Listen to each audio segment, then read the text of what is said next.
Welcome to YK network. నేను మీ అనుష. తాను తీసుకున్న గోతిలో తానే పడ్డాడనే మాట విన్నారుగా. నకిలీ మద్యం వ్యవహారంలో జోగి రమేష్ కు ఈ మాట సరిగ్గా సరిపోతుంది. ఎందుకంటే నకిలీ దందా నడిపిన మిత్రుల మధ్య తేడాలు వచ్చాయో, కూటమి ప్రభుత్వాన్ని బద్నాం చేద్దామనే ప్లానో తెలియదు, కానీ ఆ ఉచ్చు జోగి రమేష్ మెడకే చుట్టుకుంది. సీన్ మొత్తం రివర్స్ అయ్యి కల్తీ మద్యం దందాకు జోగి రమేష్ అండదండలు ఉన్నట్లు తేలింది. 1300 పేజీల ఛార్జ్ షీట్, 25 మంది నిందితులు, 89 మంది సాక్షులు. మొత్తంగా తేలింది ఏంటంటే నకిలీ మద్యం కేసులో జోగి రమేష్ ప్రమేయం నిర్ధారణ అయింది. జోగి బ్రదర్స్ సహకారంతోనే అద్దేపల్లి జనార్దన్ రావు గ్యాంగ్ కల్తీ మద్యం తయారు చేసినట్లు ఛార్జ్ షీట్లో సిట్ స్పష్టం చేసింది. ఈ దందాలో జోగి రమేష్ లబ్ధి పొందినట్లు స్పష్టమైంది. మరి ఇంతకాలం నకిలీ లిక్కర్ స్కామ్లో నిరపరాధినని, విజయవాడ దుర్గమ్మ గుళ్ళో అయినా ప్రమాణం చేయడానికి రెడీ అని సవాళ్ల మీద సవాళ్లు చేసిన Jogi Ramesh SIT charge sheet చూసిన తర్వాత ఏమంటారు? చంద్రబాబు, లోకేష్ తనను టార్గెట్ చేశారని చెప్పుకొచ్చిన ఈ మాజీ మంత్రి గారు ఇప్పుడు ఏం చేయబోతున్నారు? ఛార్జ్ షీట్ వేసిన సిట్ యాక్షన్ ప్లాన్ ఏంటి అనేది ఇప్పుడు ఆసక్తికరంగా మారింది. ఇదే ఇవాల్టి మన డిబేట్ అంశం. ఈ విషయంపై మనకు విశ్లేషణలు అందించడానికి టీఎన్ఎస్ఎఫ్ ప్రధాన కార్యదర్శి చరణ్ సాయి యాదవ్ గారు, అలాగే నెల్లూరు జిల్లా జనసేన ప్రధాన కార్యదర్శి కిషోర్ గారు మనతో ఉన్నారు. అలాగే వైసీపీ అధికార ప్రతినిధి బొట్ల రామారావు గారు మరియు రాజకీయ విశ్లేషకులు మరియు అడ్వకేట్ కోటిపల్లి అయ్యప్ప గారు, వీళ్ళిద్దరూ తర్వాత జాయిన్ అవుతారు. ముందుగా చరణ్ సాయి గారు, మీరు చెప్పండి. ఏంటి, అంతకు ముందేమో నేను ఎక్కడికి వచ్చైనా ఇందులో నా ప్రమేయం లేదని, దుర్గమ్మ దగ్గరకు వచ్చైనా నేను ప్రమాణం చేసి చెప్తాను అన్న మనిషి మరి ఈరోజు సిట్టు విచారణలో జోగి రమేష్ గారి పేరు కూడా ఉండటం, అసలు ఈ కల్తీ మద్యం మొత్తం వెనుక ఉన్నది ఆయన అండదండలతోనే ఈరోజు ఏది A1గా ఉన్నటువంటి జనార్దన్ రావు గారు కానివ్వండి, మిగిలిన వాళ్ళు కానివ్వండి, ఈ నకిలీ మద్యాన్ని యథేచ్ఛగా తయారు చేశారని సిట్ ఛార్జ్ షీట్లో పేర్కొంది. అంటే ఈ టోటల్ ఎపిసోడ్ చూస్తే ఏంటి, మీకేం అర్థమవుతోంది, మీరేమనుకుంటున్నారు? ముందుగా మీకు ప్యానెల్లో పాల్గొన్న అందరికీ నమస్కారాలండి. ఈరోజు రాష్ట్రంలో గడిచిన 5 ఏళ్ళలో కూడా విచ్చలవిడిగా పేద ప్రజల ఆరోగ్యాలతో ఆడుకోవడమే కాకుండా నకిలీ మద్యంతో అనేక మందిని చనిపోయే విధంగా వాళ్ళందరినీ కూడా ఏదైతే నకిలీ మద్యాన్ని తయారు చేసి వాళ్ళ ప్రాణాలతో ఆడుకున్నారో వైసీపీ ప్రభుత్వం, దాన్ని పూర్తిగా కూడా కూటమి ప్రభుత్వం అధికారంలోకి వచ్చాక పూర్తి వివరాలన్నీ కూడా బయటికి తీశాయి. దాంట్లో ఉదాహరణ, ఆ రోజు అద్దేపల్లి శ్రీనివాస్తో నాకు సంబంధం లేదన్న జోగి రమేష్ గారు తర్వాత మళ్ళీ ఆయన మేము చిన్నప్పటి నుంచి ఎబ్రిపట్నంలో కలిసి ఉండేవాళ్ళం, వాళ్ళతో మాట్లాడుతూ ఇద్దరం కలిసే తిరిగాం తప్ప నాకు ఆయనకి ఆర్థిక లావాదేవీలు ఏమీ లేవు, వ్యాపార లావాదేవీలు ఏమీ లేవు అని చెప్పాడు. తర్వాత చూస్తే అన్ని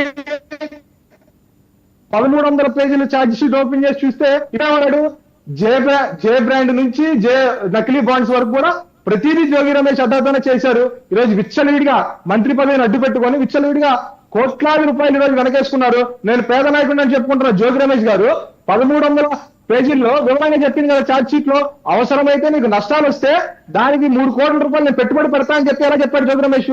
ఈరోజు పేద నాయకుడు, బీసీ నాయకుడు అని చెప్తా ఉంటాడు బయటకు వచ్చి, ఎప్పుడు చూసినా సరే విక్టిమ్ కార్డు ఎక్కువ వాడుకునే నాయకుడు. ఈ రోజు రాష్ట్రంలో గడిచిన 5 ఏళ్ళలో బీసీల మీద దాడులు జరిగితే ఏ రోజు నోరు మీద పడే ఈ జోగి రమేష్ ఈ రోజు తను చేసిన తప్పుని తప్పు రావాలంటే కూడా నేను ఈరోజు బీసీని కాబట్టి నా మీద ఈరోజు తెలుగుదేశం పార్టీ నా మీద కుట్రపూరిత కేసులు పెడతా ఉందని చెప్తా ఉన్నారు. అదే అడుగుతున్నాం మేము ఈరోజు బీసీ నాయకుడు గారు, మీరు ఈరోజు మద్యం కేసులో మద్యం ముఠాతో ఈరోజు మీకు నష్టం వస్తే 3 కోట్ల రూపాయలు ఇస్తాను నువ్వు ఎలా చెప్తావు? నువ్వు పేద నాయకుడు కదా, నీ దగ్గర 3 కోట్ల రూపాయలు పెట్టుబడి నువ్వు ఎలా పెడతా అని చెప్తావు? దానికి సమాధానం చెప్పాల్సిన అవసరం జోగి రమేష్ ఉంది.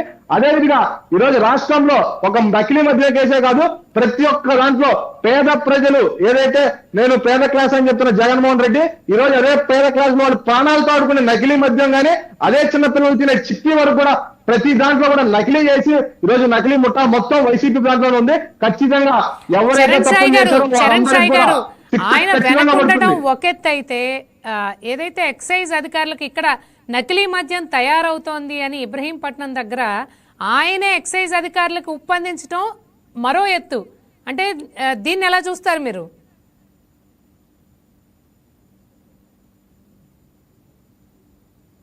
చరణ్ సాయి గారు, అర్థమైందా నా క్వశ్చన్? అయ్యప్ప గారు, వాస్తవానికి జోగి రమేష్ గారు చెప్పేది కూడా బోగస్ మాటలు అని చెప్పి క్లియర్ గా అందరూ రాష్ట్ర ప్రజలందరూ కూడా తెలుసు. ఆయన కేవలం ఈ రోజు ఆయన చేసిన తప్పు. మీ మాట లేదండి. ఓకే చరణ్ సాయి గారు, మీకు నెట్వర్క్ ప్రాబ్లం ఉన్నట్టుంది, ఈలోపు సరి చేసుకోండి మీరు. అయ్యప్ప గారు కూడా జాయిన్ అయ్యారు, ఈలోపు అయ్యప్ప గారిని అడుగుదాం. అయ్యప్ప గారు, మీరు చెప్పండి మొత్తం ఏంటంటే అసలు నకిలీ మద్యం తయారీ వెనుకున్నది ఈయనే అని జోగి రమేష్ గారే, మాజీ మంత్రి జోగి రమేష్ గారే ఉన్నారని ఈరోజు ఛార్జ్ షీట్లో మనకి వెల్లడయింది. అయితే అక్కడ అసలు నకిలీ మద్యం తయారవుతోందని ఎక్సైజ్ అధికారులకు ఉప్పందించింది కూడా ఆయనే. అంటే దీని వెనుకున్న ఆంతర్యం ఏంటని మీరు అనుకుంటున్నారు? మనకి ఆంధ్రప్రదేశ్, ముందుగా ప్యానెల్లో ఉన్న సభ్యులందరికీ కూడా నా నమస్కారాలండి, అలాగే వైకే ఛానల్ కూడా. ఇప్పుడు ఆంధ్రప్రదేశ్ ఎక్సైజ్ యాక్ట్ 1968 లో ఉన్నటువంటి చట్టాలు ఏ అయితే ఉన్నాయో, సెక్షన్ 272 ఐపీసీ, 273, 304, 328 అండి. ఈ 4 సెక్షన్ల కింద ఆయన మీద కేసులు అనేది నమోదు చేయడం జరిగింది. దానిలో దర్యాప్తులో భాగంగా అసలు ఈ కల్తీ మద్యం ఎవరు తయారు చేశారు, ఎక్కడి నుంచి ఎక్కడికి వెళ్ళి ఎన్ని కేసుల మద్యం అమ్మారు, ఎవరెవరు దీని వెనక ఉన్నారని చెప్పి పోలీసులు దీని మీద క్షుణ్ణంగా, అలాగే రాష్ట్రం యొక్క ఆదాయానికి కూడా గండి కొట్టారండి. ఇప్పుడు ఎక్సైజ్ శాఖ ద్వారా రాష్ట్రానికి ఆదాయం వస్తుంది. ఈ విషయాల మీద కూడా సమగ్రంగా దర్యాప్తు చేసినటువంటి అధికారులు, ఈ ఎక్సైజ్ అధికారులు అందరూ కూడా దీని మీద ఒక రిపోర్టు తయారు చేసి అది రాష్ట్ర ప్రభుత్వం వద్ద ఉంచారు. దానికి అనుగుణంగా మరికొంత దర్యాప్తు కూడా జరిగిందండి. అంటే ఏదైనా ఒక మాజీ ప్రభుత్వం మీద, మాజీ మంత్రి గారి మీద కూడా ఇటువంటి ఆరోపణలు చేసినప్పుడు బలమైనటువంటి ఆధారాలు ఉండాలి. కాబట్టి ఆ కోణంలో కూడా మరింత లోతుగా దర్యాప్తు చేసి దీని వెనక ఎవరున్నారంటే ఆయన అనుచరులు ఉన్నారని, వారు ఇచ్చినటువంటి వాంగ్మూలాలు, వారు ఇచ్చినటువంటి నివేదికలు, వారు ఇచ్చినటువంటి స్టేట్మెంట్లు ఆధారంగా అతని మీద కేసులు నమోదు చేసి దర్యాప్తు చేయడం జరిగింది. దాని ప్రకారం ఈ రోజు ఛార్జ్ షీట్ వేసి జోగి రమేష్ గారి పాత్ర ఎంత ఉంది, ఆయన రాష్ట్ర ప్రభుత్వానికి ఎంత ఆదాయం గండికొట్టారు, ఏ విధంగా కల్తీ మద్యాన్ని ఎక్కడి నుంచి ఎక్కడికి సరఫరా చేశారు, ఏ సమయాల్లో సరఫరా చేశారు, దాని వెనకున్నటువంటి ఉన్నటువంటి కారకులు ఎవరు, మొత్తం పూర్తిగా క్షుణ్ణంగా దాని మీద విచారణ చేయడం జరిగింది. దాని మీద ఛార్జ్ షీట్ వేయడం జరిగింది. ఆ ఛార్జ్ షీట్ వేసిన తర్వాత కూడా భవిష్యత్తులో ఆ కల్తీ మద్యం మీద ఇచ్చినటువంటి సెక్షన్లు అన్ని కూడా నాన్ బెయిలబుల్ సెక్షన్లు కాబట్టి అరెస్ట్ చేసేటువంటి అవకాశాలు కూడా ఉన్నాయని నేను నేను చెప్పగలనండి. అయ్యప్ప గారు, మనం చూసాం నిన్న పోలీసులు ఆయన అప్రోచ్ అయినప్పుడు కూడా ఆయన పోలీసుల మీద దౌర్జన్యం చేస్తున్నట్టు కనిపించింది. అంటే ఎలా అర్థం చేసుకోవాలి? ఒకవేళ ఎందుకు అంత ఆయన కోపంగా, అంత దురుసుగా పోలీసులతో ప్రవర్తించాల్సిన అవసరం వచ్చింది? అలాగే పారిపోవడానికి ప్రయత్నించిన విజువల్స్ కూడా మనం చూసాం, బైక్ మీద వెళ్తున్న విజువల్స్ కూడా మనం. అంటే ఆయనకు తెలుసా, అంటే ఆయన తప్పు చేశారు కాబట్టి పారిపోయారని మనం అనుకోవాలా, లేకపోతే ఎలా అర్థం చేసుకోవాలి దీన్ని? ఖచ్చితంగా అండి, ఆయన నా ప్రమేయం లేదు, ఇదంతా నన్ను అన్యాయంగా ఇరికించారు, దీని మీద దేవుని మీద ప్రమాణం చేస్తాను, కనకదుర్గం మీద ప్రమాణం చేస్తాను అని చెప్పి గతంలో చెప్పడం జరిగింది. అసలు ఆధారాలు లేనప్పుడు మీరు కూడా కోర్టుకు వెళ్ళి మీ యొక్క ఆధారాలు లేవని చెప్పి మీరు నిరూపించుకోవడానికి ఉన్నత న్యాయస్థానాలు ఉన్నాయి. అంత పారిపోవలసిన పరిస్థితి లేదు. అలాగే అధికారులు ఇచ్చినటువంటి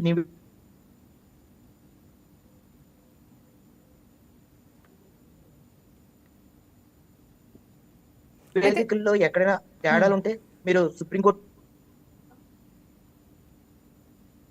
ఏ కోర్టులైనా ఆశ్రయించవచ్చు అండి. ఇప్పుడు తన మీద అన్యాయంగా రాష్ట్ర ప్రభుత్వం కనుక కేసుల్ని అక్రమంగా బనాయిస్తే ఆ కేసుల్లో తనకి పోరాట కలిగేలాగా తన దగ్గర ఉన్నటువంటి ఆధారాలు, తనకు సంబంధం లేని విషయంలో రాష్ట్ర ప్రభుత్వం ఇరికించిందని చెప్పి కోర్టుని ఆశ్రయించవచ్చు. అలా కాకుండా నేను ప్రమాణకాలు చేస్తాను, లేకపోతే తడి బట్టలతోటి దేవుడి గుడికి వచ్చి దీపం ఆర్పుతాను, ఇటువంటి అంటే ఎలా ఉంటాయంటే ఒక మాజీ మంత్రి అయ్యి ఉండి ఇట్లా మాట్లాడటం అనేది నన్ను అన్యాయంగా ఇరికించారని చెప్పి వ్యక్తిగత దోషాలు చేయడం అనేది కరెక్ట్ కాదు. ప్రజాస్వామ్యంలో ఎవరైనా సరే చట్టాలను గౌరవించాలి. ఆ చట్ట ప్రకారమే వారు వెళ్ళి దీపాలు ఆర్పడం ఇవన్నీ కాకుండా వాళ్ళ దగ్గర ఉన్నటువంటి ఆధారాలతోటి చట్టం ముందు ఉంచితే వాళ్ళు నిర్దోషులుగా బయటకు వచ్చేటువంటి అవకాశం ఉంటుందండి. ఓకే కిషోర్ గారు, మీరు చెప్పండి, ఈ టోటల్ ఎపిసోడ్లో తనే నకిలీ మద్యం తయారీ వెనుక ఉన్నది ఆయనే, ఎక్సైజ్ అధికారులకు ఉప్పందించింది కూడా మాజీ మంత్రి జోగి రమేష్ గారే. అంటే అసలు ఈ ప్రయత్నం ఆయన ఎందుకు చేశారు, ఎక్సైజ్ అధికారులకు ఎందుకు ఆయన ఉప్పందించారని మీరు అనుకుంటున్నారు? అందరికీ నమస్కారం అండి. ప్యానెల్ లో ఉన్న సభ్యులకి అందరికీ నమస్తే అండి. జోగి రమేష్ అనే వ్యక్తి నోటికొచ్చినట్లు ఆగే పిచ్చి కుక్క అని చెప్పి అప్పట్లో మనం జనసేన పార్టీ తరఫున తెలపడం జరిగింది. ఎందుకంటే అకారణంగా పవన్ కళ్యాణ్ గారిని నోరు పారేసుకున్నారు. పబ్లిక్ లో ఒక మంత్రి అని మర్చిపోయి ఒక ప్రతిపక్షంలో ఉన్న నాయకుడి గురించి నోటికొచ్చినప్పుడు మాట్లాడారు. ముఖ్యంగా వైఎస్ఆర్సీపీ నాయకులందరూ కూడా ఈరోజు సిగ్గుపడాల్సిన అవసరం ఉంది. నిప్పు లేనిదే పొగలాదు. ఈ రోజున ఈ నకిలీ మద్యం కేసులో జోగి రమేష్ ని అన్ని విధాలా సిట్టు దోషిగా తేల్చింది. గతంలో ప్రజాప్రతినిధులుగా ఉన్న వీళ్ళు మద్యం రద్దు చేస్తామని చెప్పి అంచెల వారీగా అని చెప్పి నోటికొచ్చిన బ్రాండ్ చేతికొచ్చిన బ్రాండ్ తాగిచ్చి ప్రజల జీవితాల్లో ఆడుకుంటారు. ప్రజాప్రతినిధులుగా ముఖ్యంగా మంత్రులుగా వ్యవహరించిన వీరు నకిలీ మద్యంలో వీళ్ళు నేరస్తులుగా ఉన్నారంటే ప్రజల ప్రాణహాని ఎంత జరిగిందనేది చూసుకోవచ్చు. అధికారం చేతిలో ఉందా కదా అని చెప్పేసి వైఎస్ఆర్సీపీ నాయకులు ప్రజల ప్రాణాలను లెక్క చేయకుండా విచ్చలవిడిగా దోచుకొని తిన్నారు. అధికారం అడ్డం పెట్టుకొని కోట్ల రూపాయలు దోచుకు తిన్నారు. ప్రాణాలు సైతం లెక్క చేయలేదు. జిరేబ్ బ్రాండ్ లో కూడా ఇదే పరిస్థితి. ముఖ్యంగా ఈయన పరిస్థితి చూస్తుంటే మానసిక పరిస్థితి బాగున్నట్లేదు. ఉన్నట్టుండి అధికారాలు శాశ్వతంగా మనతో ఉండిపోతాయి. ఏదైనా అక్రమ రవాణా, అక్రమ మద్యము తయారు చేస్తున్న జీవితం కోట్ల రూపాయలు గడుస్తూ జరుపుకోవాలనుకున్నట్టున్నారు. ఈ అధికారాలన్నీ ఉన్నట్టుండి పడిపోయే తలకి, ఆ ప్రామిస్లన్నీ కొట్టుకుపోయే తలకి ఇట్లా పిచ్చి పిచ్చిగా వ్యవహరిస్తున్నారు చెప్పి తెలుస్తుంది. చేతికి మట్టి అంటకుండా తప్పించుకోపోవాలని చూశారు. సిట్ విచారణలో పూర్తిగా దోషిగా చేరింది. ఇంతమంది కలిసి ప్రజల ప్రాణాలతో ఆడుకున్నారు. ఖచ్చితంగా జగన్మోహన్ రెడ్డి ప్రభుత్వం గతంలో వీళ్ళని నమ్మి ఓట్లేసిన ప్రజలు ఎవరైతే ఉన్నారో నిజంగా ఈ రోజు కళ్ళు తెరుచుకోవాల్సిన పరిస్థితి ఉంది. వీళ్ళు ప్రజల ప్రాణాలన్నా వాళ్ళ కుటుంబాలన్నా లెక్కలేని పరిస్థితి. కేవలం డబ్బు సంపాదించుకున్నారు, డబ్బు వెదజల్లారు.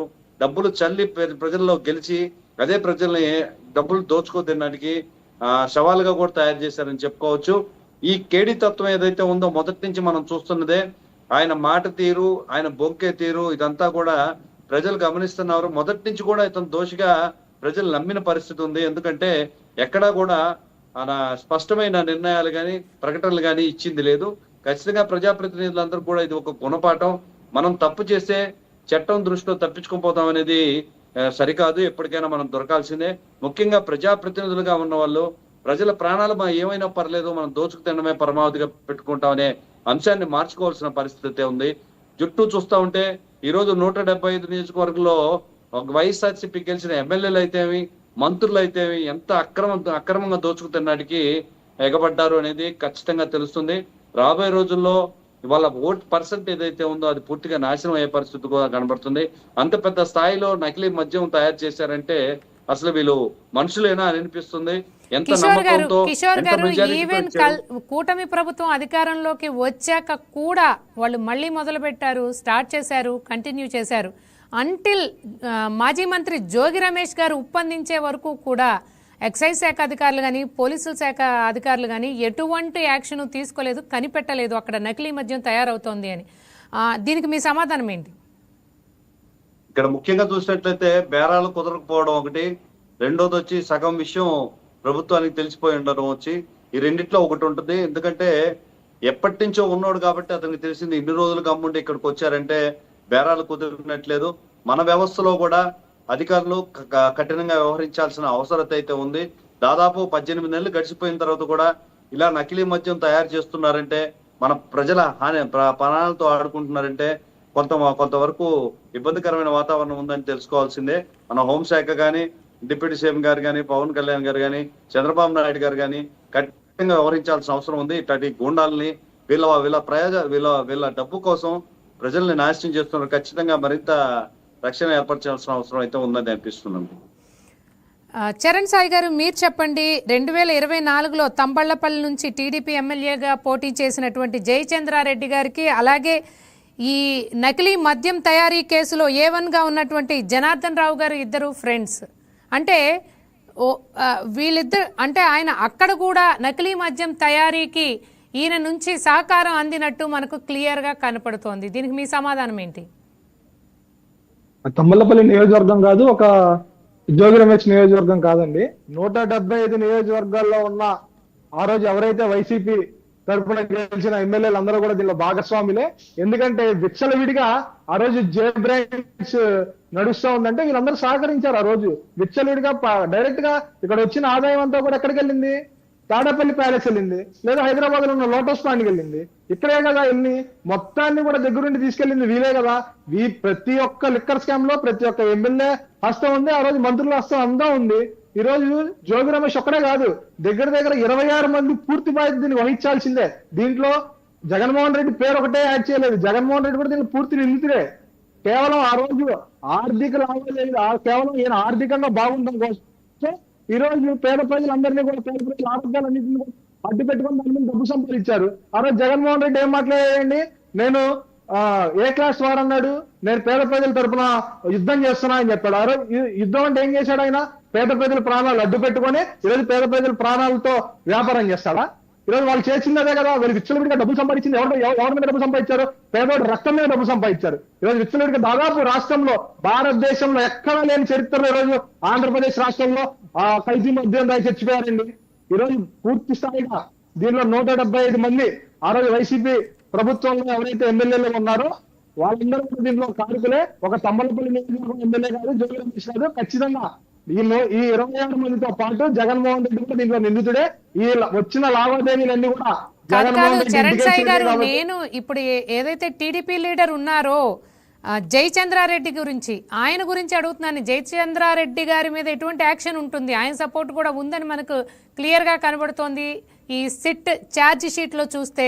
అంటే దానికి మీ సమాధానం ఏంటి? ఎటువంటి యాక్షన్ ఆయనపై ఉంటుందని మీరు అనుకుంటున్నారు? ఖచ్చితంగా తెలుగుదేశం పార్టీ క్రమశిక్షణ చర్యలు ఖచ్చితంగా తప్పు చేస్తుంటే ప్రతి ఒక్కరి మీద చర్యలు తీసుకుంటారు. కూటమి ప్రభుత్వంలో ఎవరు తప్పు చేసినా సరే నారా చంద్రబాబు నాయుడు గారి నిరూపణ అయితే దాన్ని ఉపేక్షించే పరిస్థితి ఉండదు. ఖచ్చితంగా ఎవరు తప్పు చేసినా చర్యలు తీసుకుంటా ఉంటారు. ఛార్జ్ షీట్ లో ఓపెన్ గా జయచంద్రారెడ్డి గారు తప్పు చేశారని చెప్పి నిరూపణ అయితే ఖచ్చితంగా వారిపైన కూడా ఈరోజు తెలుగుదేశం పార్టీ క్రమశిక్షణ చర్యలు తీసుకుంటారని చెప్పుకోవడానికి కూడా మేము ఎటువంటి దీనికి వెళ్ళము. ఖచ్చితంగా జోగి రమేష్ కి హస్తం ఉన్నట్టే జయచంద్రారెడ్డి గారు కూడా హస్తం ఉంటే ఖచ్చితంగా పార్టీ చర్యలు తీసుకుంటుంది. ఓకే చరణ్ సాయి గారు. అయ్యప్ప గారు మీరు చెప్పండి.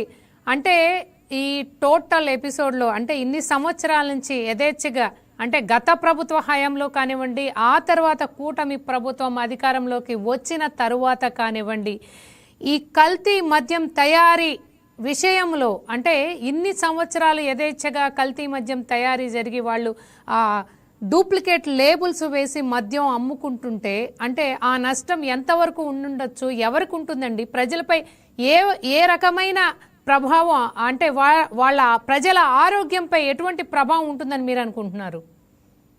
ఖచ్చితంగా అండి. ఈ రోజున శ్రామికులు వాళ్ళు శ్రమ అయిన తర్వాత కొంచెం ఆల్కహాల్ సేవించడం అనేది పరిపాటిగా ఉంటుంది.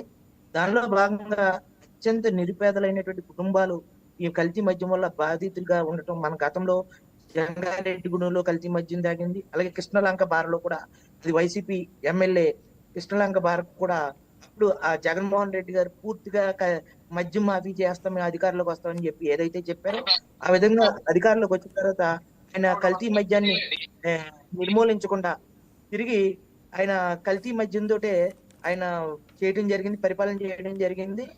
ఆ రోజున ఏదైతే కృష్ణలంక బారలో చనిపోతే సాక్షి మీడియాలో పెద్ద పెద్ద పేపర్లతోటి రాసినటువంటి ఆ వ్యక్తిని మళ్ళీ తిరిగి విజయవాడలో టికెట్ ఇచ్చి మల్లాది విష్ణు గారికి ఆయన పార్టీలో జాయిన్ చేసుకున్నటువంటి సంఘటనలు, ఆయన ఇచ్చినటువంటి హామీలు తొంగలు తప్పి ఆ రకంగా ఆ రోజు నుంచి కూడా ఈ రోజు వరకు కూడా కల్తీ మద్యం అనేది ఏర్లై పారింది. దీంట్లో కొంతమంది ఎక్సైజ్ శాఖ అధికారులు కూడా హస్తం ఉందని చెప్పి ఆ ఎక్సైజ్ శాఖ అధికారుల యొక్క అలసత్వం కారణంగా వాళ్ళకి లంచాలు పాల్పడిన కారణంగానే ఈ దందా నడిచిందని, దీనికి రాష్ట్ర ప్రభుత్వానికి సుమారు 3 నుంచి 4 వేల కోట్ల రూపాయలు ప్రతి సంవత్సరం కూడా నష్టం వాటిల్లిందని, అలాగే ఈ కల్తీ మద్యం తాగటం వల్ల అనేక మందికి క్రియాటిన్ పర్సెంటేజ్ 4 నుంచి 5% కూడా కిడ్నీ, లివర్ ఇటువంటి పాడైపోవడం జరిగిందని చెప్పి ఆరోగ్య శాఖ కూడా కొన్ని నివేదికలు చెప్పడం జరిగింది. అలాగే రాష్ట్ర ప్రభుత్వం యొక్క ఆదాయానికి గండి కొట్టి ఈ రకంగా కల్తీ మద్యంలో తానే ఫిర్యాదుదారుడిగా ఉంటూ మళ్ళీ చివరికి విచారణలో తానే బాధితుడిగా ఉండవలసింది పోయి నిందితుడిగా ఉండటం అనేది ఒక శోచనీయం. ఏదైతే తను ఏమనుకున్నారంటే ఫస్ట్ నేను ఇలాగా కల్తీ మద్యం జరిగిందని ఫిర్యాదు ఇస్తే తన మీద ఇదంతా రాదు అని, తన మీద తనే ఫిర్యాదుదారుడు కాబట్టి తన మీదకి రాదు అనుకున్నారు. చివరికి తీగలాగితే డొంక అంతా కదిలినట్టు అసలు ఫిర్యాదుదారుడే అయినట్టు అపరిచితుల్లో కంప్లైంట్ తానే ఇచ్చి రాములాగా మళ్ళీ అపరిచితుల్లాగా కార్యక్రమాలు చేసిన విధంగా, అలాగే ఈ రోజున జోగి రమేష్ గారు ఫిర్యాదు అతనే ఇచ్చారు, అతనే ఈ మద్యం కుంభకోణంలో నిందితుడిగా ఉన్నారు. అతను పలు సెక్షన్ల కింద ఎక్సైజ్ శాఖకు సంబంధించినటువంటి పలు సెక్షన్ల కింద అతని మీద కూడా కేసులు నమోదు అవటం కూడా జరిగింది. ఈ నమోదైనటువంటి సెక్షన్లన్నీ కూడా అవైలబుల్ సెక్షన్లు. అలాగే స్పెషల్ ఇన్వెస్టిగేషన్ టీం సిట్ అయితే ఏదైతే విచారణ జరిపిందో దీన్ని మరింత పారదర్శకంగా విచారణ జరపడానికి తిరుపతి ఎస్పీగా ఉన్నటువంటి సుబ్బారాయుడు గారిని స్పెషల్ ఆఫీసర్ గా చేపట్టడం జరిగింది. ఆయన మీద కూడా అనేక ఒత్తిళ్లు తీసుకొచ్చారని చెప్పి ఆయన మీడియా కూడా చెప్పడం జరిగింది. ఎక్సైజ్ శాఖ ఎవరైతే స్పెషల్ ఇన్వెస్టిగేషన్ టీమ్ గా ఉండి ఎక్సైజ్ అధికారులతోటి దర్యాప్తు చేస్తున్నారు, ఆ దర్యాప్తు బృందానికి కూడా బెదిరింపు కాల్స్ వచ్చాయని, తమ మీద ఒత్తిడి తీసుకొస్తున్నారని చెప్పి సుబ్బారాయుడు గారు కూడా స్పెషల్ ఆఫీసర్ గా ఉన్నటువంటి సుబ్బారాయుడు గారు కూడా చెప్పడం జరిగింది. ఈ దందా వల్ల రాష్ట్ర ప్రభుత్వానికి ఖజానాకి 3 నుంచి 4 వేల కోట్ల రూపాయలు నష్టం వాటిల్లిందని, ఈ కల్తీ మద్యం వల్ల అనేక ప్రాంతాల్లో ప్రజల ఆరోగ్య పరిస్థితి కూడా క్షీణించిందని చెప్పి వైద్య ఆరోగ్య శాఖలు కూడా నివేదికలు పొందుపరిచి ఈ ఛార్జ్ షీట్ కి దాఖలు చేయడం జరిగిందండి. ఓకే అయ్యప్ప గారు, వైసీపీ అధికార ప్రతినిధి బోట్ల రామారావు గారు కూడా జాయిన్ అయ్యారు. రామారావు గారు మీరు చెప్పండి. అంటే జోగి రమేష్ గారు ఏం చెప్పారంటే తానే ఉప్పందించారు ఏంటి ఇబ్రహీంపట్నం దగ్గర నకిలీ మద్యం తయారీ అవుతోంది అని, కూటమి ప్రభుత్వం అధికారంలోకి వచ్చిన కొన్ని నెలలకి. అయితే కానీ అంతకు గత ప్రభుత్వ హయాం నుంచే కూడా అక్కడ ఆయన వెనకుండి ఆయన ఆధ్వర్యంలోనే నకిలీ మద్యం తయారవుతోంది అన్న విషయం ఈరోజు సిట్ ఏదైతే కోర్టుకు నిన్న సమర్పించిందో ఆ ఛార్జ్ షీట్లో 1300 పేజీల ఛార్జ్ షీట్లో తెల్లమైంది. అంటే తానే వెనకుండి తానే ఎందుకు రిపోర్ట్ చేశారు, దీని వెనకున్న ఆంతర్యం ఏంటని మీరు అనుకుంటున్నారు? మేడం గారు, ఖచ్చితంగా ఇక్కడ లోపభూయిష్టమైనటువంటి విధానంతో ఇక్కడ సిట్ అంటే చంద్రబాబు నాయుడు గారు సిట్ అంటే సిట్, స్టాండ్ అంటే స్టాండ్ అనేటువంటి పరిస్థితి అయితే నెలకొన్నదండి. ఖచ్చితంగా దీని మీద విశ్లేషిస్తున్నాం. ఇక్కడ కేడి బ్రదర్స్ అంటే జయచంద్రారెడ్డి, జనార్దన్ రావు, ఇక్కడ పొరపాటుగా ఈ యొక్క హెడ్డింగ్లు కూడా పెట్టినట్టుగా అర్థమవుతుంది. ఖచ్చితంగా ఈ మోసపూరితమైనటువంటి విధానంతో ఇక్కడ మా యొక్క పేర్లని ఈ యొక్క సిట్లోకి లాగుతున్నటువంటి ఆ యొక్క విధానం మనం చూస్తా ఉన్నాం. ఏదేమైనా సరే వైఎస్ఆర్ కాంగ్రెస్ పార్టీ మీద ఈ రాష్ట్ర ప్రభుత్వం కక్ష పూని మా నాయకులందరినీ కూడా రకరకాల కేసుల్లో ఇన్వాల్వ్ చేస్తున్నటువంటి దుస్థితి ఉంది. ఆ పరాకాష్ఠ ఇంకా కొనసాగుతూ ఉంది. ఇది మంచి పద్ధతి కాదు. అసలు ఏమీ లేనటువంటి కేసు. రామారావు గారు, మరి ఏమీ లేకపోతే స్వయానా జోగి రమేష్ గారే ఇబ్రహీంపట్నం దగ్గరలో నకిలీ మద్యం తయారవుతోందని ఆయన ఎందుకు రిపోర్ట్ ఇచ్చారు? ఒకటి మేడం, ఇక్కడ వాస్తవం కదా. ఇక్కడ వాస్తవం ఏంటంటే ఇక్కడ ఏదైతే చిత్తూరు జిల్లాలో అంటే ఆయన అబద్ధం చెప్తున్నారు అనుకోవాలా మనం? ఆఫ్రికా నుండి తీసుకొచ్చినటువంటి దానికి అక్కడ సూత్రధారి, ఇక్కడ పాత్రధారి జనార్దన్ రావు అండ్ కో ఉన్నటువంటి మాట మనకు మొదట్లో వచ్చినటువంటి అంశం. అయితే దీన్ని ఏ విధంగానైనా సరే ఇబ్రహీంపట్నం అనేటప్పటికీ ముఖ్యమంత్రి గారికి కానీ ఆ యొక్క కీ పర్సన్స్ అందరికి కూడా గుర్తొచ్చేసింది. ఇక్కడ జోగి రమేష్ గారు యాక్టివ్గా ఉంటారు కదా, ఆయన పేరుని ఎట్లయినా సరే దీంట్లో చొప్పించాలనేటువంటి దాంతో చొప్పించారు. న్యాయస్థానాల్లో ఖచ్చితంగా నిరూపించుకుంటాం, న్యాయస్థానాల్లో ఖచ్చితంగా ప్రూవ్ అవుతుంది. వీళ్ళ యొక్క అబద్ధాల యొక్క రిమాండ్ రిపోర్ట్లు, అబద్ధాల ఛార్జ్ షీట్లతోటి వీళ్ళు చేస్తున్నటువంటి ప్రయత్నాన్ని పటాపంచం చేసి న్యాయ వ్యవస్థ మీద నమ్మకం ఉంచి మేము న్యాయ వ్యవస్థ ద్వారా ఖచ్చితంగా సచ్చీలుగా మా నాయకులు బయటకు వస్తారు.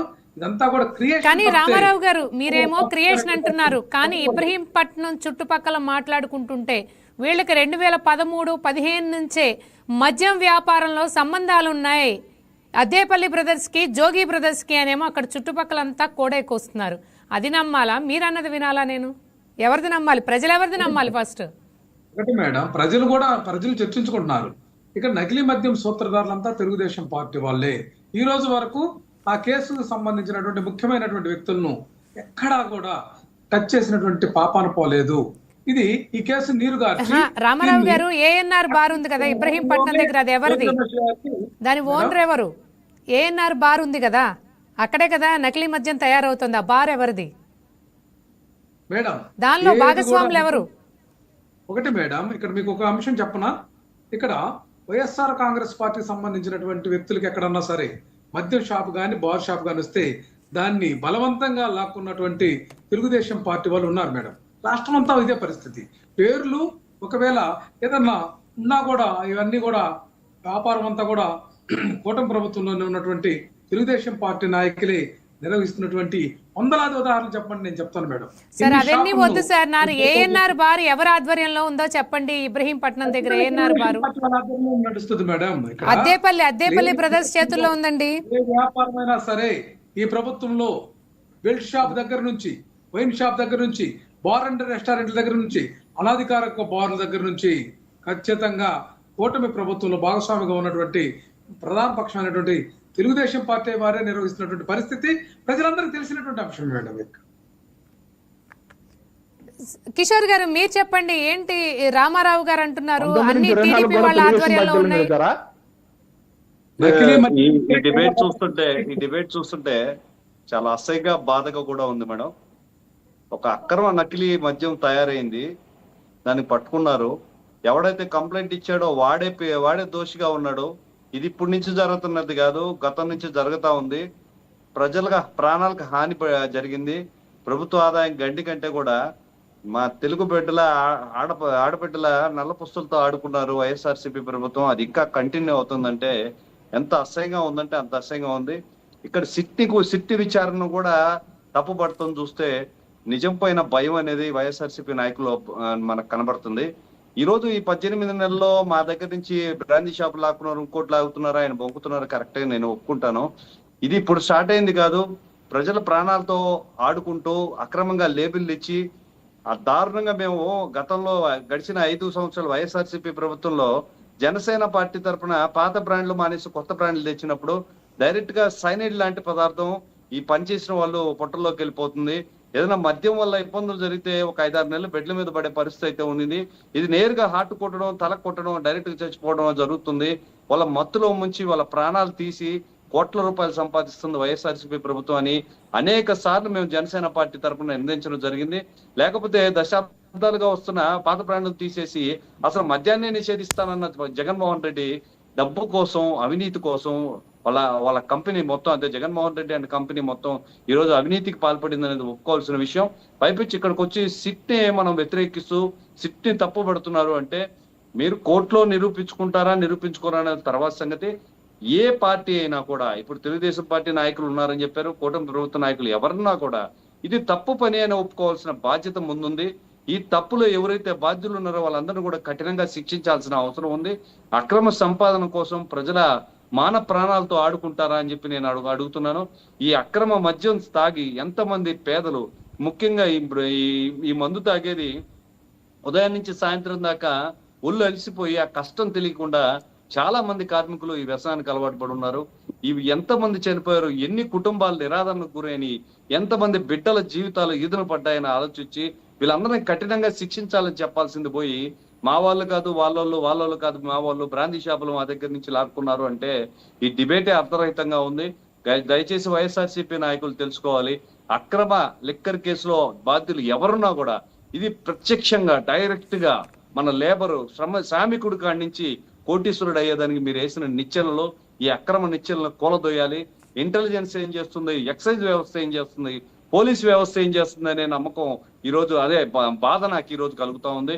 దాదాపు 18 నెలలు గడిచిపోయినప్పుడు కూడా ఇంకా ఈ అక్రమ కల్తీ నకిలీ మందు తయారు చేస్తున్నారంటే శ్రామికుడు అంటే లెక్క లేకపోవడమే అనిపిస్తుంది. కొంతమంది అవినీతి వల్ల కూటమి ప్రభుత్వం పైన మచ్చ ఏర్పడే పరిస్థితికి ఉంది. కాబట్టి పై విభాగాలు ఏవైతే ఉన్నాయో నేను సూచన విభాగాలన్నీ కూడా కఠినంగా వ్యవహరించాల్సిన అవసరం ఉంది.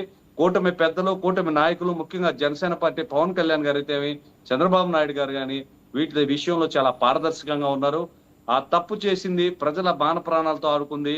ప్రజాప్రతినిధులైనా, ఎమ్మెల్యేలైనా, ఎంపీలైనా కూడా నిన్నటి సభలో పవన్ కళ్యాణ్ గారు చెప్పారు, కేంద్ర ప్రభుత్వం తప్పు చేసినా కూడా దేశ పరిస్థితుల్ని, దేశ భద్రతని కాపాడుకునే దానికి మీరు ప్రశ్నించండి అని చెప్పిన ధైర్యంతో నేను ఈరోజు చెప్తున్నాను.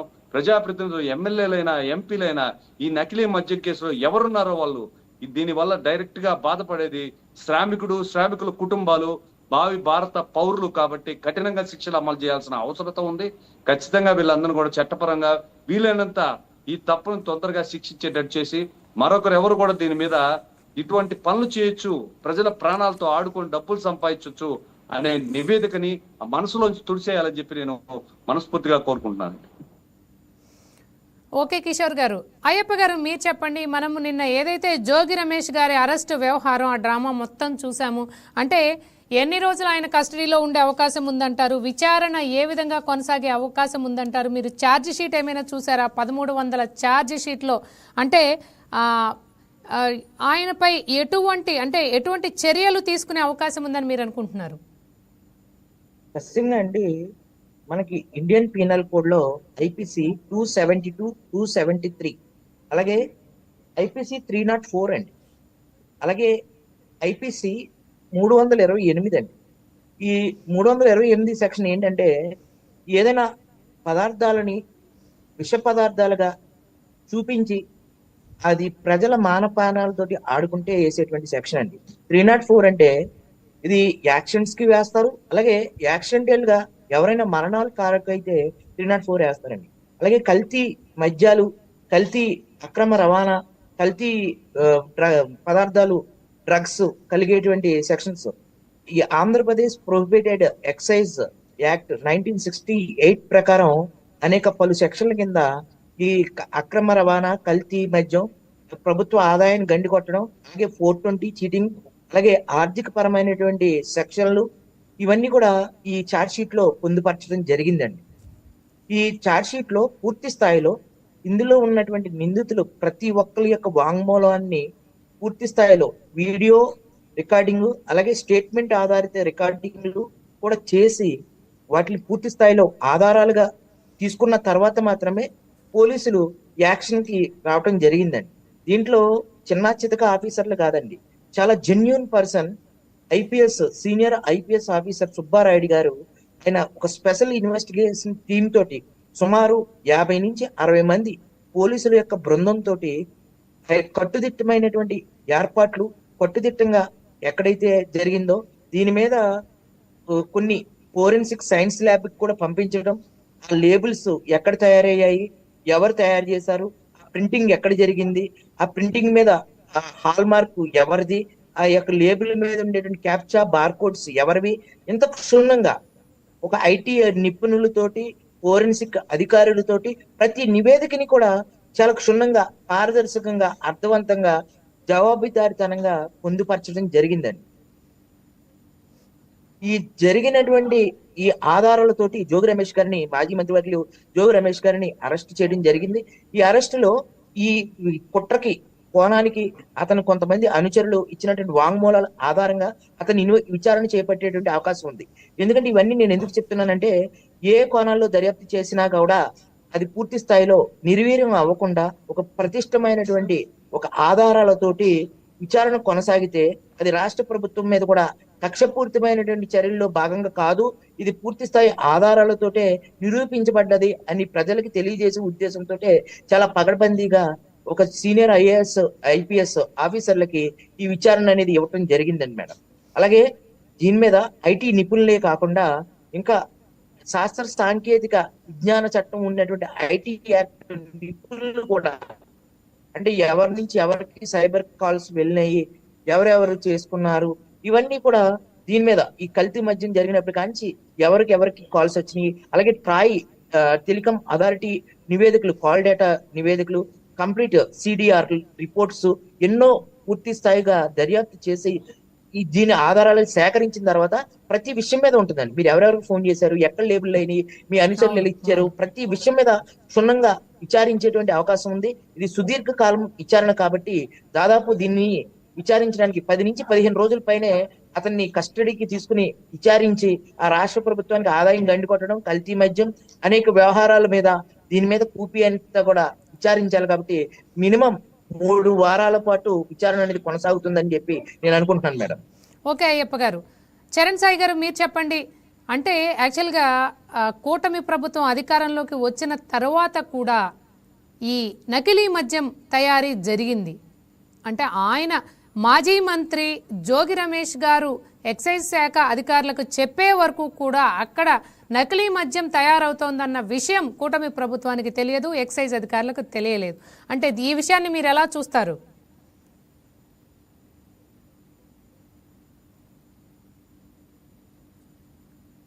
మ్యూట్లో ఉన్నట్టున్నారు చరణ్ సాయి గారు. ఈరోజు రాష్ట్రంలో జోగి రమేష్ గారే ఆయనే చెప్పాడు కదా, ఈరోజు రాష్ట్రంలో నకిలీ మద్యం తయారవుతుందని. ఆ నకిలీ మద్యానికి ఆద్యం పోసిన జోగి రమేష్ చెప్పే వరకు కూడా ఎవరికి తెలియదు. అంటే అంత ప్రీ ప్లాన్డ్ గా దాన్ని తయారు చేసిన వ్యక్తి జోగి రమేష్. ఎక్కడైతే ఆయన్ని బయటికి పంపన్నారో అప్పుడు ఆ విషయాన్ని బయటికి తీసుకొచ్చి చెప్పారు తప్ప అప్పుడు కూడా కూటమి ప్రభుత్వం తెలుసుకోలేకపోయింది, అధికారులు నిజంగా తెలుసుకోలేకపోయిన మాట వాస్తవమే. ఖచ్చితంగా వీటి ఏవైతే జరిగినాయో అక్రమాలన్నీ కూడా తెలిసిన మరుక్షణమే ఈరోజు 1300 పేజీలతో ఛార్జ్ షీట్ తయారు చేసిందంటే పూర్తిగా ఆ రోజు ఏదైతే జరిగిందో మొత్తం కూడా ఈరోజు ఛార్జ్ షీట్ లో క్లియర్ గా పెట్టారు మేడం. ఇంకొకటి ఇందాక వైసీపీ వారు చెప్పారు కాబట్టి నేను చెప్తా ఉన్నా, ఈరోజు ఛార్జ్ షీట్ తప్ప లేకపోతే ప్రభుత్వం తప్ప, ఈరోజు క్లియర్ గా ఛార్జ్ షీట్ లో 25 మంది ముద్దాయిల్ని దగ్గర 89 మంది సాక్షులు పెడితే ఏమంటున్నారంటే సిట్ చంద్రబాబు గారి నాయకత్వంలో పనిచేస్తుంది, ఆయన ఏం చెప్తే అది వింటుంది అని అంటున్నారు రామారావు గారు. అదే మేడం నేను చెప్తుంది. చంద్రబాబు నాయుడు గారు సిట్ అండ్ సిట్ స్టాండ్ అని ఇందాక ఆయన కామెడీ షో నిర్వహించారు. కానీ నేను వాస్తవంగా చెప్తా ఉన్నా, ఈ రోజు ఛార్జ్ షీట్ లో 89 మంది సాక్షులు ఉన్నారు. ఆ సాక్షులు అందరూ అబద్ధమా?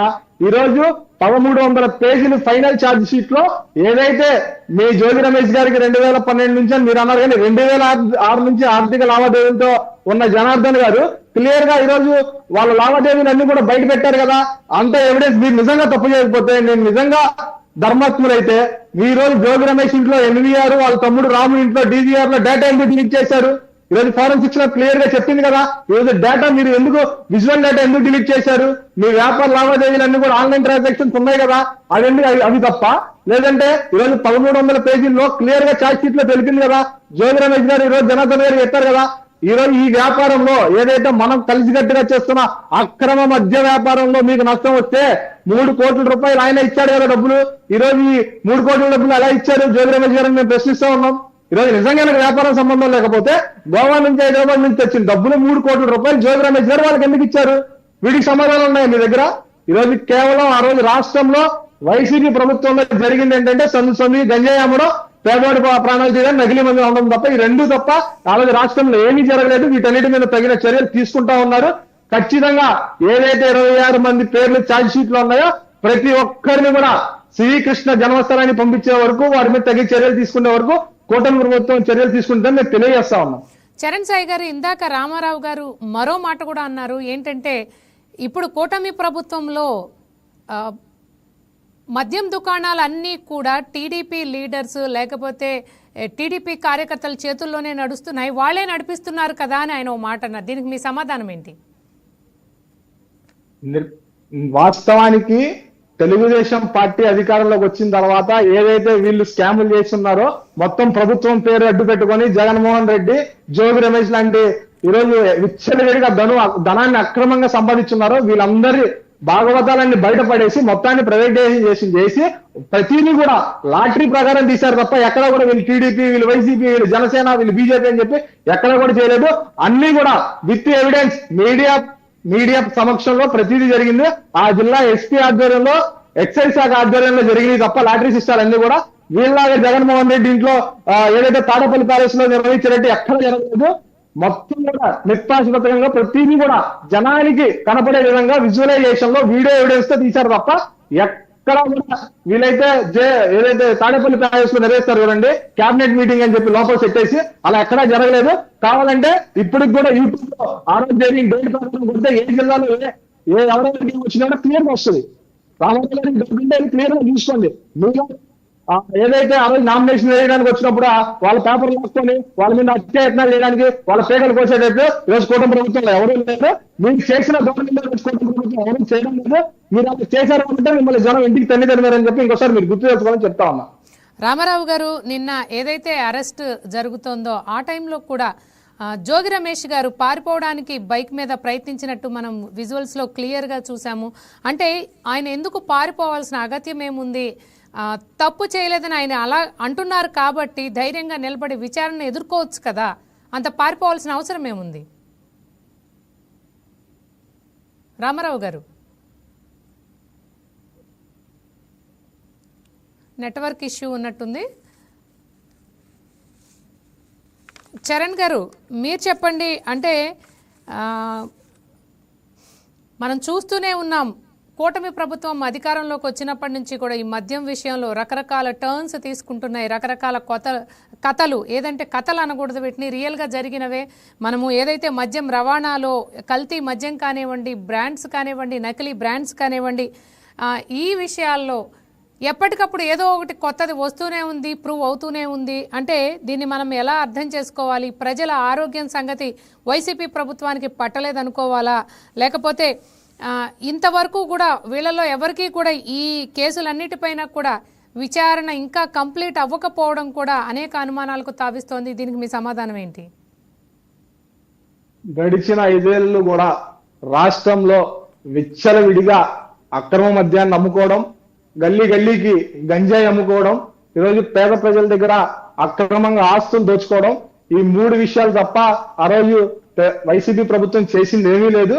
దానికి ఉదాహరణ కదా, చేసిన ప్రతి ఒక్క తప్పుని ఈరోజు కూటమి ప్రభుత్వం బయటికి తీసుద్ది. అందులో ఎంత పెద్దవాళ్ళు ఉన్నా, ఎవరున్నా సరే వాళ్ళందరికీ కూడా తగిన చర్యలు తీసుకునే వరకు కూడా కూటమి ప్రభుత్వం ప్రతిదీ చర్యలు తీసుకుంటా ఉంది. ఈరోజు జోగి రమేష్ గారు శుద్ధపూస అని చెప్పి వైసీపీ వాళ్ళు చెప్పొచ్చు.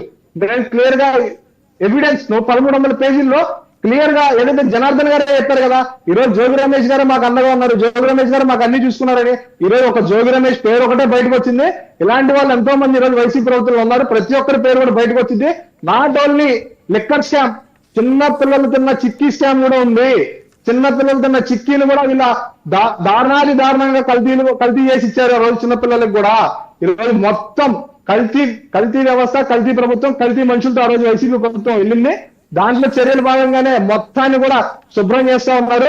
ఆ రోజు వైసీపీ పార్టీలో మంత్రివర్గం అంటే లిక్కర్ స్కాములు, గల్లీకి గంజాయి అమ్మిన చరిత్ర ఆ రోజు వైసీపీ అయితే, ఈ రోజు కూటమి ప్రభుత్వంలో ఈ రోజు రాష్ట్రంలో దేశంలో ఎక్కడ లేని విధంగా ఈ రోజు ప్రతి గ్రామానికి, ప్రతి నగరానికి కూడా ఉద్యోగులను తయారు చేయాలి, అందరికి కూడా ఉద్యోగ అవకాశాలు కల్పించాలని చెప్పి ఈ రోజు ప్రతి ఒక్క చోటకి ఈ రోజు ఐటీ కంపెనీలు తీసుకొస్తున్న చరిత్ర నారా లోకేష్ గారిది, కూటమి ప్రభుత్వం అని కూడా మేము ఇంకోసారి వైకే ఛానల్ తరఫున మేము తెలియజేస్తా ఉన్నాం. ఈ రోజు రాష్ట్రాన్ని అధోగతి పాలన చేసిన పరిస్థితి ఆ రోజు వైసీపీది అయితే, ఈ రోజు రాష్ట్రాన్ని ఈ రోజు ఉద్యోగాలమయంతో, అభివృద్ధిమయంతో ఈ రోజు కూటమి ప్రభుత్వం ముందుకు తీసుకెళ్తా ఉంది. దాన్ని కూడా వీళ్ళు జీర్ణించుకోలేరు. కాబట్టి వాళ్ళు నచ్చిన విధంగా అవసరమైతే 4 రోజులు అయితే కల్తీ మధ్యంలో పవన్ కళ్యాణ్కి అర్థం ఉందంటారు, నారా లోకేష్ గారికి అర్థం ఉందంటారు. వీళ్ళు నోరు ఏది మాట్లాడితే అది మాట్లాడుతూ ఉంటారు తప్ప సాక్ష్యాధారాలతో ఏది నిరూపించుకోలేరు.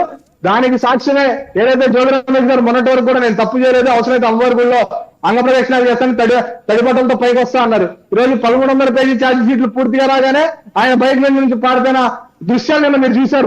రాష్ట్రం అంతా చూసి నవ్వుకున్నారు. ఈ రోజు ఇదే జోగి రమేష్ గారు ఆ రోజు ప్రతిపక్ష నాయకుడు చంద్రబాబు నాయుడు గారి ఇంటిపైకి విధ్వంసం చేయడానికి ప్రయత్నించిన జోగి రమేష్ గారు ఈ రోజు మీరు తప్పు చేశారని చెప్పి పోలీసులు ప్రశ్నిస్తే భయపడి అక్కడి నుంచి పారిపోవడానికి ప్రయత్నిస్తా ఉన్నారు. అవును, ఈరోజు ఛార్జ్ షీట్ చూస్తుంటే 1300 పేజీల ఛార్జ్ షీట్లో 25 మంది నిందితులు, 89 మంది సాక్షులు కనబడుతున్నారు. అంటే ఈ విచారణలో ఇంకేమైనా కొత్త విషయాలు తెలిసే అవకాశం ఉందని మీరు అనుకుంటున్నారా సాయి చరణ్ గారు? ఖచ్చితంగా మేడం, విచారణ చాలా పక్షపాతంగా జరుగుతా ఉంది. ఈ రోజు ఎక్కడ కూడా అన్నాడ అయ్యప్ప గారు చెప్పినట్టు అధికారులందరూ కూడా చాలా క్లియర్ గా, చాలా క్లీన్ పేపర్ తో ఈ రోజు ఈ ఛార్జ్ షీట్ మొత్తాన్ని ఫైల్ చేశారు. ఈ 1300 పేజీల్లో క్లియర్ గా ప్రతి ఒక్కరు చూస్తే ఆ రోజు రాష్ట్రంలో డిజిటల్ యుగంలో ఆ రోజు రాష్ట్రం భారతదేశం ప్రయాణం చేస్తా ఉంటే ఈ మద్యం దగ్గరకు వచ్చేసరికి అసలు వీళ్ళు ఎక్కడ కూడా డిజిటలైజేషన్ చేయలేదు. దానికి కారణం ఏంటి? ఆ రోజు వచ్చిన డబ్బులన్నీ కూడా ఆటో స్టాండ్ కి లేదంటే తాడేపల్లి ప్యాలెస్ కి, ఈ రెండింటికి తీసుకెళ్ళడం కోసం ఆ రోజు డిజిటలైజేషన్ పూర్తిగా ఆపేశారు. ఈ రోజు కేవలం ఈ రోజు సంచులు డబ్బులు ఈ రోజు తాడేపల్లి ప్యాలెస్ లో, లోటస్ పాండ్ లో లేదంటే బెంగళూరు ప్యాలెస్ కి దాచున్నాయి. ఖచ్చితంగా ఏదైతే వీళ్ళు ముడుపులు దాచారో దాచిన డబ్బు మొత్తాన్ని కూడా ఈ రోజు ప్రభుత్వం బయటికి తీయడానికి సిద్ధంగా ఉంది. దాంట్లో భాగంగా ఈ 25 మంది ఎవరైతే ఉన్నారో 25 మంది చిట్టాలు ఖచ్చితంగా ప్రభుత్వం బయటపడిద్ది. వీళ్ళందరికీ కూడా ఏదైతే వీళ్ళు చేసిన తప్పిదాలన్నింటిని కూడా బయట పెట్టి తీరుతారు. వీళ్ళందరికీ కూడా తగిన శిక్షలు పడతాయని కూడా మేము గర్వంగా చెప్పగలుగుతాం. రామారావు గారు,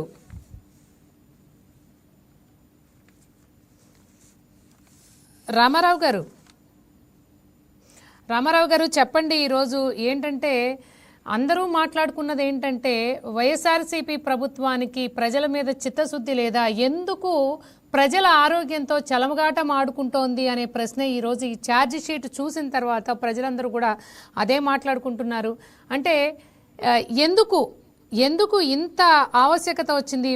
ఏదైతే ఉందో ఈ బ్రదర్స్ ఇద్దరి మధ్య కూడా తేడా రావటం వల్లనే జోగి బ్రదర్స్ బయటకు వచ్చి ఎక్సైజ్ అధికారులకు ఇన్ఫార్మ్ చేశారా, లేకపోతే మరేదైనా ప్లాన్తో ఆయన ఎక్సైజ్ అధికారులకు ఈ నకిలీ మద్యం విషయం గురించి ఉప్పందించారని మీరు అనుకుంటున్నారా? అంటే ఏం చెప్తారు?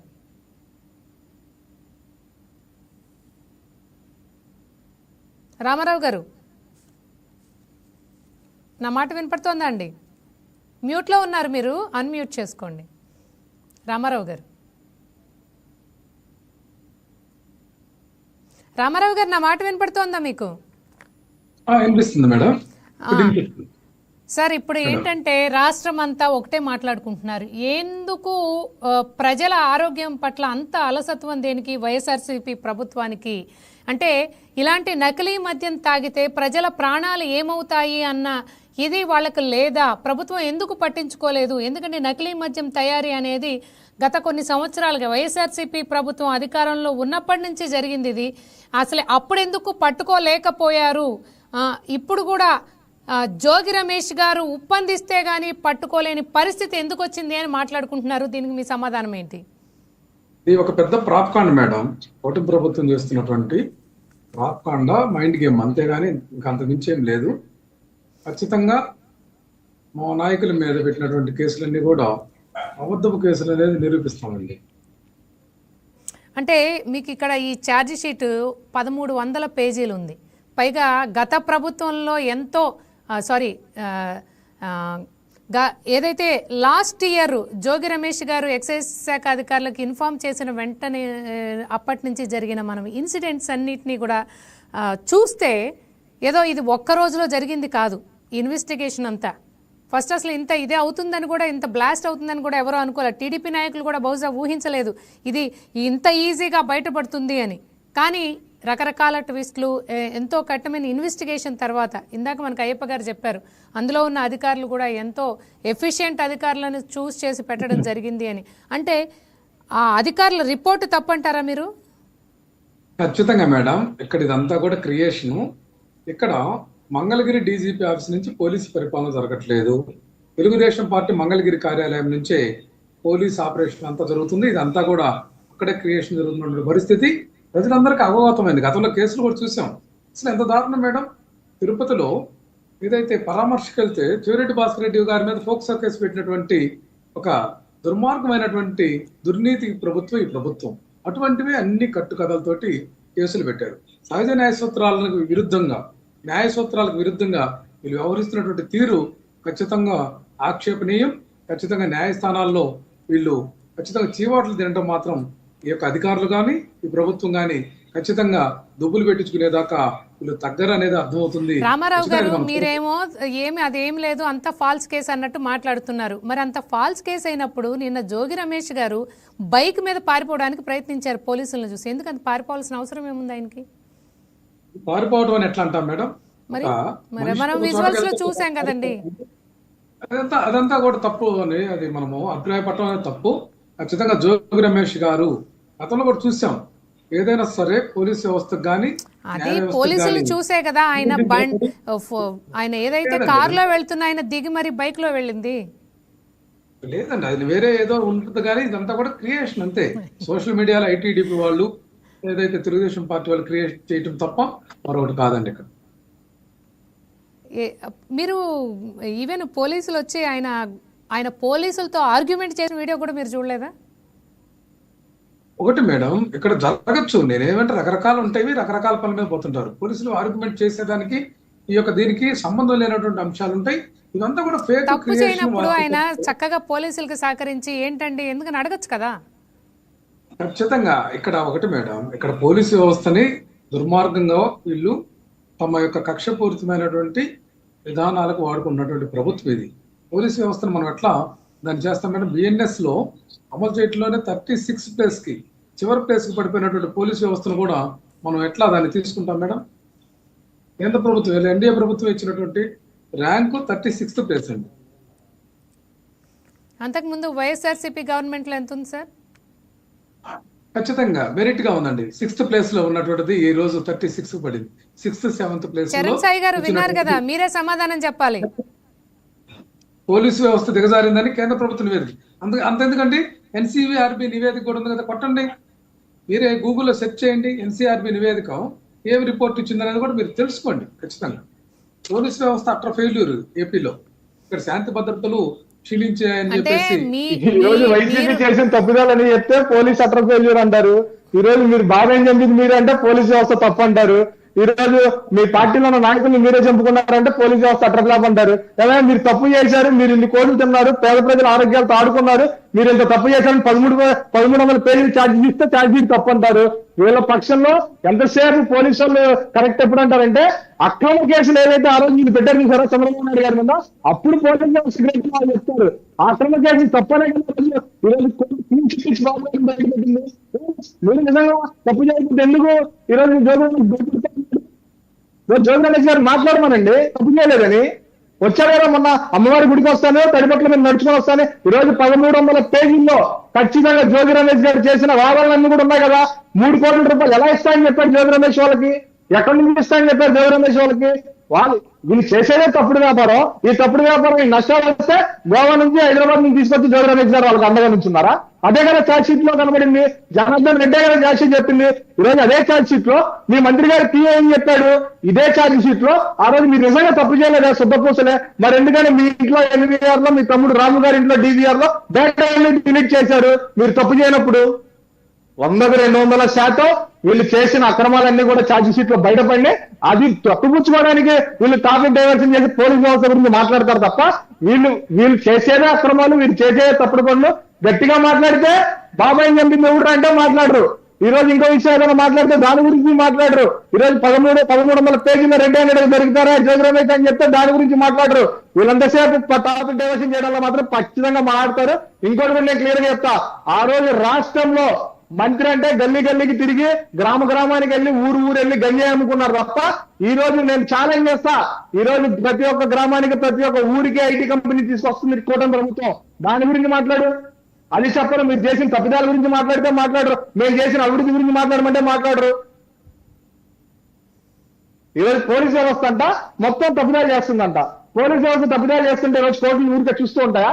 మీరు కోర్టుకి ఎందుకల్లా? కోర్టులో క్యాష్ పిటిషన్ వేయచ్చు కదా జోగి రమేష్ గారు, నేను తప్పు చేయలేదని. క్యాష్ పిటిషన్ వేయలేదు, ఇప్పుడు మరి ఎందుకైనా మాట్లాడండి. రామారావు గారు మిమ్మల్ని అడుగుతున్నారు. సాయి చరణ్ గారు,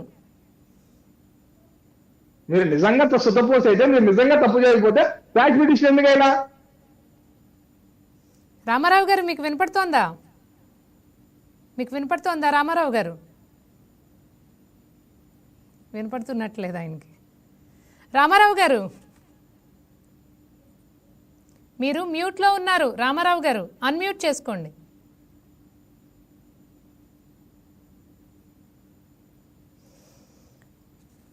ఓకే అండి, ఈరోజు డిబేట్లో పార్టిసిపేట్ చేసినందుకు చరణ్ సాయి గారికి, అలాగే అయ్యప్ప గారికి, కిషోర్ గారికి, అలాగే రామారావు గారికి థ్యాంక్స్ అండి. ఇవి ఇప్పటివరకు ఉన్న అప్డేట్స్. మరో డిబేట్తో మళ్ళీ కలుద్దాం. This is Anusha signing off.